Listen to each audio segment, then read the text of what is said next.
Halo teman-teman, kali ini kita akan belajar tentang metode numerik, yakni metode bisection.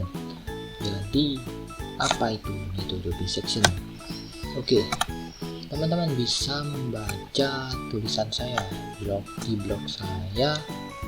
Linknya nanti saya letakkan di deskripsi ya. Jadi, metode bisection adalah metode mencari akar dari suatu fungsi dengan menetapkan batas interval, di mana di dalam interval tersebut memuat nilai akar yang kita cari. Nanti interval tersebut nanti dibagi dua, maka akan ditemukan interval baru. Nanti interval baru ini dicek yang mana mengandung akar. Nah, interval yang tidak mengandung akar itu dibuang. Maka interval yang mengandung akar digunakan lagi ya. Maksudnya nanti itu dibagi lagi jadi dua, sama seperti interval yang sebelumnya. Nah, terus berlanjut dibagi dua, nanti dicek lagi interval yang mana mengandung akar. Nah, interval yang tidak mengandung akar dibuang. Terus menerus seperti itu sampai intervalnya sangat kecil sekali, sangat mendekati nilai akar yang kita cari. Oke, misal kita mempunyai persamaan kuadrat fx sama dengan x kuadrat minus 2x minus 3.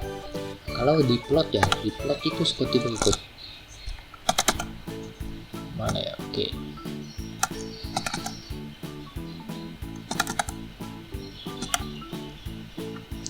Oke, kalau diplot seperti berikut. Ya, kita tahu bahwa nilai akar adalah titik potong di sumbu X ya. Jadi grafik ini memotong di sumbu X di titik mana, itu adalah nilai akar. Kalau secara visual ya, kalau kita lihat bahwa di sini yang dipotong oleh grafik ini, yang dia memotong di sumbu X itu di titik 3 dan minus 1. Berarti akarnya adalah 3 dan minus 1. Oke, anggap kita tidak tahu ya bahwa akarnya itu 3 dan minus 1. Oke, kita anggap kita tidak tahu sama sekali. Nah, terus bagaimana algoritma dari metode bisection? Jadi kita mula-mula menentukan interval.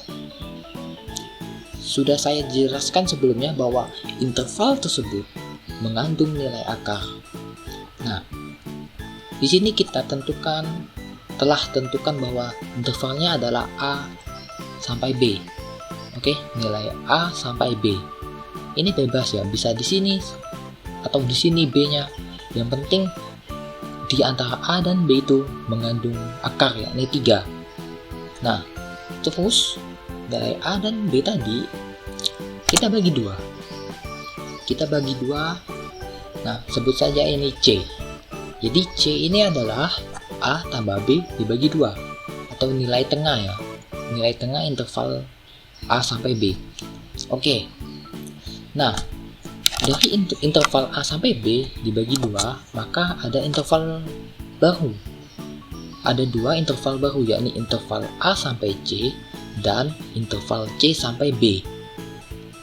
Nah, tentu kita harus membuang interval yang tidak mengandung akar, yakni interval A sampai C. Itu kita buang. Nah, bagaimana cara menentukan interval mana yang harus dibuang? Caranya gampang ya. Jadi, nilai titik ini, titik A, C, dan B ini tentu memiliki nilai Y ya. Nilai yang kita input ke fungsinya. Misal A kita input ke fungsi F, maka didapatkan FA. Nilai C kita input ke fungsi F, maka kita dapat nilai FC. Dan begitu juga dengan B. Nah, kalau kita lihat bahwa nilai FA itu di bawah ya. Negatif ya, di bawah sumbu X negatif, sedangkan nilai FC itu negatif juga, dan nilai B FB itu positif, kayak ini positif ya. Jadi kita mau membuang A dan C karena tidak mengandung akar. Jadi bagaimana? Jadi kita kalikan FA dan FC. FA kali FC itu negatif kali negatif berarti positif. Sedangkan FC kali FB negatif kali positif itu hasilnya negatif. Maka kita bisa membuat kesepakatannya atau decision ya, pemilihan jika FA kali FC lebih besar daripada 0 atau positif, maka A, C atau interval A sampai C ini kita buang. Oke, atau gini ya. Di sini yang sudah saya tulis, teman-teman bisa baca di blog saya ini ya. Nah, nilai C itu adalah nilai A tambah B bagi 2. Terus nah, di sini jika FC kali FA lebih besar daripada 0 atau FC kali FB lebih negatif ya, lebih kecil daripada 0, maka nilai A diganti dengan nilai C. Maksudnya gini, kan kita sudah tahu bahwa FA kali FC itu positif. Kita ganti nilai A dengan nilai C, maka didapatkanlah interval baru, yakni A sampai B. Nilai interval yang tadi sudah kita buang, maka interval sisanya kita gunakan sebagai interval baru. Nah, interval ini kita bagi dua lagi. Sama seperti sebelumnya. Kita cek yang mana perkalian FB, perkalian yang positif itu kita buang. Maksudnya gini, sama seperti tadi, FA kali FC dikali itu negatif, berarti interval tersebut kita tidak buang. Namun untuk interval C sampai B, yakni jika FC kali FB itu positif, maka karena positif interval C sampai B dibuang, atau dengan kata lain nilai B itu diganti dengan nilai C. Nah, nanti interval yang barunya adalah interval A sampai C. Nah, ini akan terus berlanjut sampai nilainya mendekati akar tadi ya, yakni 3. Nah, ini akan terus berlanjut. Maka untuk menghentikannya bagaimana? Kita bisa menentukan sebuah nilai toleransi bahwa jika selisih atau jarak interval A sampai B ini lebih kecil atau bebas ya, lebih kecil dari nilai, misalnya di sini ada 0,001, maka proses pembagian jadi 2 tadi itu kita stop, kita hentikan. Nah, nanti nilai akarnya adalah nilai C paling akhir tadi, right? Oke. Itu secara teori. Kita langsung melakukan pemrograman ya dengan menggunakan bahasa Python. Jadi kita definisikan fungsinya f(x), right? Kita definisikan fungsinya yakni f(x). Oke, f itu sama dengan bebas ya, ini nilainya bebas ya, sesuai fungsi yang mau kita cari akarnya. Kita pakai contoh tadi ya yang ada di blog saya, itu apa?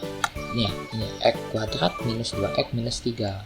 Oke, x kuadrat minus 2x ya, minus 3. Oke, returnnya f. Oke, kita jalankan. Oke, berhasil ya, kita buat fungsinya. Ini bebas ya, nanti teman-teman bisa menggantikan f(x) ini ya, f ini sesuai fungsi yang mau teman-teman cari akarnya. Oke, terus kemudian kita membuat fungsi namanya dissection ya, sesuai metodenya. dissection dengan parameter yakni A dan B atau selang ya, interval tadi ya. Oke. Nah, jika kita harus membuat sebuah pengecualian ya, jadi seperti ini. Jika kita membuat interval ya, kita menentukan interval misalnya dari 3,5 sampai 4,5. Tentu di dalam interval tersebut tidak mengandung akar. Jadi kita buat pengecualian bahwa jika bagaimana ya, ya hasilnya positif ya. Kalau 3,5 di sini, maka y-nya itu positif dan 4,5 y-nya juga positif. Berarti kalau dikali itu positif. Sedangkan kalau kita tentukan di sini ya, misalnya intervalnya 1 dan 2, maka F1 dan F2 itu negatif, sama-sama negatif. Kalau dikalikan positif. Oh, berarti seperti ini ya. Jika if FA dikali dengan FB itu lebih besar daripada 0, maksudnya positif, maka return kita print ya, kita print coba atau ini di dalam interval tidak ada akar. Oke, seperti ini ya, seperti ini. Nah, jika mengandung akar kita L. Oke, ini mengandung akar. Nah, kita buat epsilon ya. Epsilon ini kita tentukan ya 0,1 while teman-teman bisa ikuti kode pemrograman saya ini ya. Epsilon lebih besar atau sama dengan 0,01. Nah, ini adalah selang yang kita tentukan ya di akhir pengulangan tadi ya, maksudnya gini, yang tadi yang ini. Nah, di blog saya itu tertulis 0,0001. Nah, tapi saya coba buat sampai 0,01 ya. Jadi kalau epsilonnya itu masih lebih besar daripada 0,01, proses pembagian interval jadi 2 itu terus berlanjut. Namun jika epsilonnya itu sudah lebih kecil daripada 0,01, proses berhenti. Itu ya maksud dari while. Nah, epsilon mula-mula saya tentukan itu sebesar 0,1. Itu masih lebih besar daripada 0,01 ya. Berarti masih berlanjut ya proses pembagian intervalnya. Oke, kita buat C tadi adalah A ditambah B. Oke, dibagi 2 ya. Oke, dibagi 2. Nah, jika ini ya, jika FC ini ya yang di sini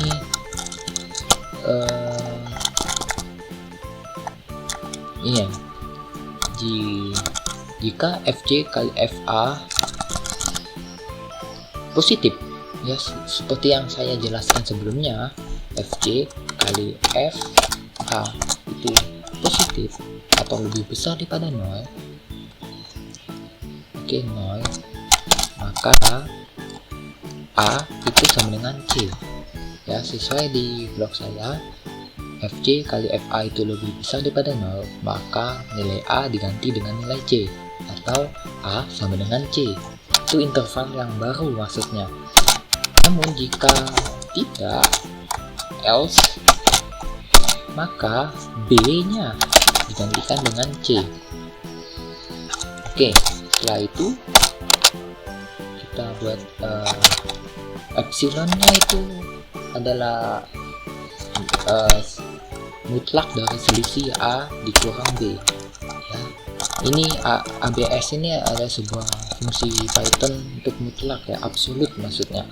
Oke, kita coba kalau proses while ini, proses loopingnya, jika epsilonnya sudah lebih kecil daripada 0,01 maka proses while berhenti. Nah, kita return hasil akarnya yakni C. Oke, kita tes running dan berhasil. Kita coba ya, kita coba menjalankan fungsi bisection. Intervalnya mau berapa? Kita bebas ya, intervalnya kita coba misalnya 1 sampai 4 misalnya. Kita coba running, kita dapatkan nilai akarnya adalah 2,998, yakni 3 ya, sama ya. Memang akarnya tadi adalah 3, berarti itu sangat mendekati ya, mendekati 3. Tentu ada ralatnya. Nah, semakin kecil toleransi ya atau epsilon yang kita tentukan, itu tentu semakin teliti hasil dari akarnya. Kita buat epsilonnya ini ya 0,00 ya 0,0001 ya. Kita running dan kita lihat hasilnya berapa.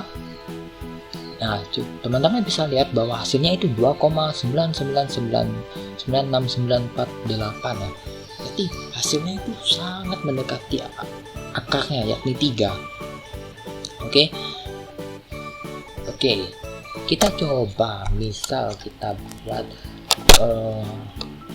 intervalnya 1 sampai 2. Apa yang terjadi? Nah, di dalam interval tidak ada akar. Ya, sama ya, kita tentukan di sini misalnya di sini 1 dan 2. Tentu di 1 dan 2 ini tidak ada akar. Yang ada akarnya itu 2 sampai 4, 2,5 sampai 3,5 atau sampai 5, bebas sih. Atau di sini min 2 sampai 0 itu yang memiliki akar. Namun jika kita buat intervalnya itu di sini, itu jelas tidak ada akarnya ya di interval tersebut. Atau di sini sampai sini, atau di sini sampai sini tidak ada akarnya. Nah, dan program kita sudah bisa menjawab bahwa jika interval yang kita tentukan tidak memiliki akar, dia mengeluarkan peringatan seperti berikut, katanya di dalam interval tidak ada akar. Oke, program kita lumayan berjalan dengan baik. Oke, kita coba dengan interval lain. Kita cari akar yang satunya. Kita buat intervalnya minus 10 sampai 0 misalnya. Kita tes running. Nah, hasilnya adalah minus 0,9999874. Nah, ini kurang lebih adalah 1 ya. Ralatnya paling berapa ini? Ralatnya sangat kecil sekali. Bisa dikatakan bahwa nilai ini adalah minus 1. Jadi seperti ini ya cara kerja dari metode bisection. Oke, kita mencoba untuk melihat bagaimana proses proses looping ya, proses nilai A, B, C nya berapa selama proses looping. Kita buat seperti berikutnya. Kita import sebuah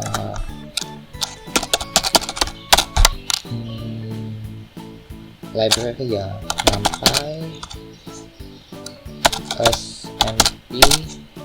Oke, import pandas ya, pandas spd.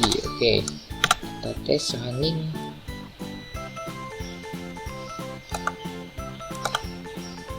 Oke, di jalan ya. Oke, di sini kita buat sebuah array ya. Kita hanya pengen tahu nilai A, B, C atau epsilon ini berapa selama proses running ya, setiap proses putarannya atau iterasinya. Oke, A itu kita buat array A TB. Ini array ini hanya untuk menyimpan dari nilai A, B, C tadi ya. DC dengan ini dan kayak DX dengan ini. Oke.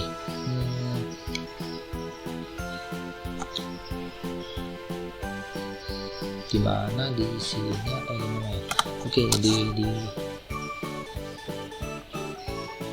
Oke, di sini kita kasih sini, kita kasih TA, kita input nilai TA yakni A, maksudnya nilai A dari proses yang pertama atau proses looping ini kita masukkan ke array TA, append ke TA maksudnya itu ya. Oke, db b dc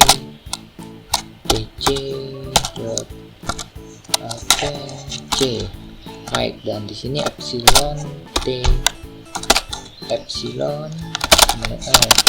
dot append epsilon. Nah, ini alright. Oke, itu sudah berjalan dengan bagus, dan kita buat di sini result itu kita buat di dalam apa, tabel ya, kita buat di dalam tabel supaya lebih rapi ya. Data frame data dengan A itu sama dengan TA.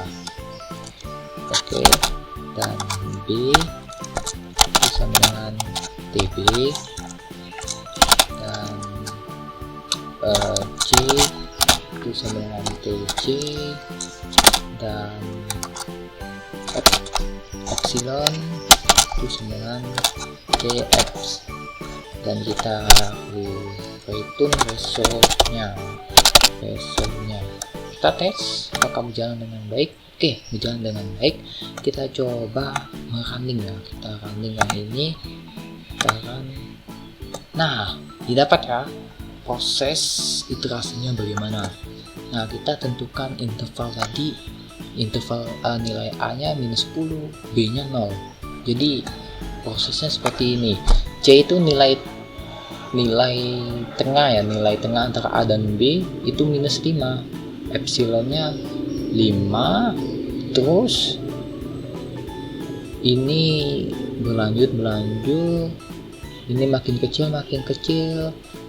Nah, teman-teman bisa lihat ya, semakin kecil dan sampailah menuju ke -1 ya, ini menuju -1 dengan halat atau toleransi itu sebesar 0,00076. Jadi epsilon itu bisa dikatakan sebagai halatnya ya teman-teman. Oke, semakin kecil toleransi ini ya, epsilon ini, tentu hasilnya semakin akurat. Kita coba running dengan nilai yang 0,00001 ini, berapa ini ya. Kita tes running, kita lihat hasilnya. Nah, teman-teman bisa lihat ini nilai C itu -1, ini -0,99, ya bisa dikatakan bahwa hasilnya memang -1 dengan halat yang ini bisa kita anggap 0 ya halatnya, sampai angka 10 -7 itu bisa kita anggap sebagai 0 ya. Jadi semakin kecil ini epsilon ini ya, untuk melooping ini ya, syarat kalau epsilonnya masih lebih besar daripada ini dia terus melooping, kalau lebih kecil berhenti. Nah, jika ini semakin kecil maka semakin akurat hasil akarnya yang kita cari. Nah, kita coba. Nah, begitu ya teman-teman. Mungkin saya harap teman-teman sudah mengerti ya secara dasar-dasarnya dari metode bisection ini ya. Kita coba dengan fungsi lainnya, misalnya fungsi apa ya, misalnya X pangkat 3 ditambah X pangkat 2 ditambah X, misalnya kita tes run apa yang terjadi, run. Nah ini yang terjadi, wow ini 0 ya, menuju 0. Jangan-jangan memang 0 hasilnya. Kita coba dengan nilai lain, misalnya ini 1, ini 2, apakah ada? Nah, tidak ada katanya. Atau 5 kita tes, tidak ada. 9 tidak ada ya. Berapa ya memangnya? Minus apa? Minus 1 kita tes. Oh, kayaknya memang 0 ya hasilnya ini ya. Ini sangat kecil ya. Kita coba dengan wolfram alpha. Kita penasaran ya.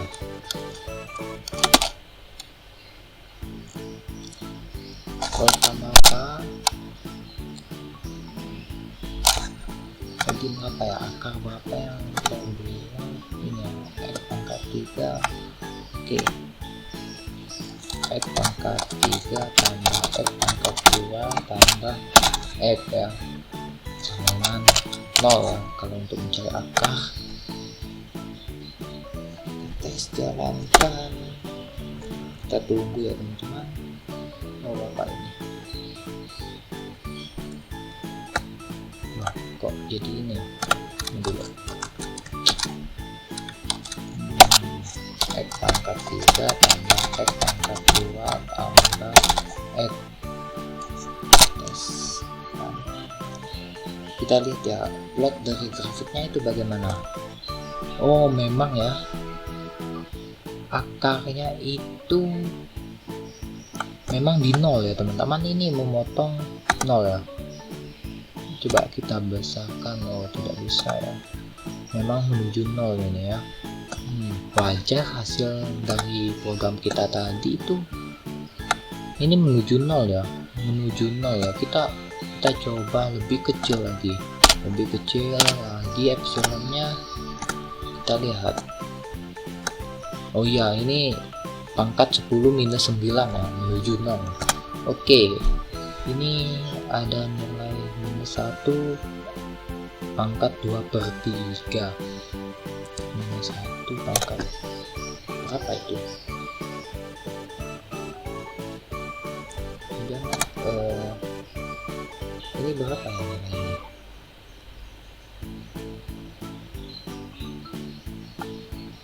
Satu ya. Kita coba ya. Kita coba dulu. Saya masih penasaran teman-teman. 0,5 sampai 9 lah. Kita tes kan tidak ada, bukan 1. Berarti minus 8 sampai minus 0,5 ya. Misalnya kita tes. Oh, berarti memang 0 ya akarnya. Oh ini ya, real rootnya itu 0. Oh ini kompleks ya, kompleks root ya. Jadi ya imajiner ya, bukan dari real ya. Memang akar yang real itu memang X sama dengan 0. Oke, berarti program kita buat ini memang betul ya, betul. Coba minus 8 sampai 8 lah, saya tes kan itu hasilnya. Nah ini ya 0 ya, minus 7,450. Ini 0 ya, mendekati 0 ya, dia semakin mendekati 0. Oke, cukup sekian teman-teman. Saya harap apa yang telah saya jelaskan ini membantu teman-teman untuk memahami apa itu metode bisection. Jika ada kesalahan saya mohon maaf. Terima kasih banyak teman-teman. Jangan lupa like dan subscribe channel saya ya. Terima kasih.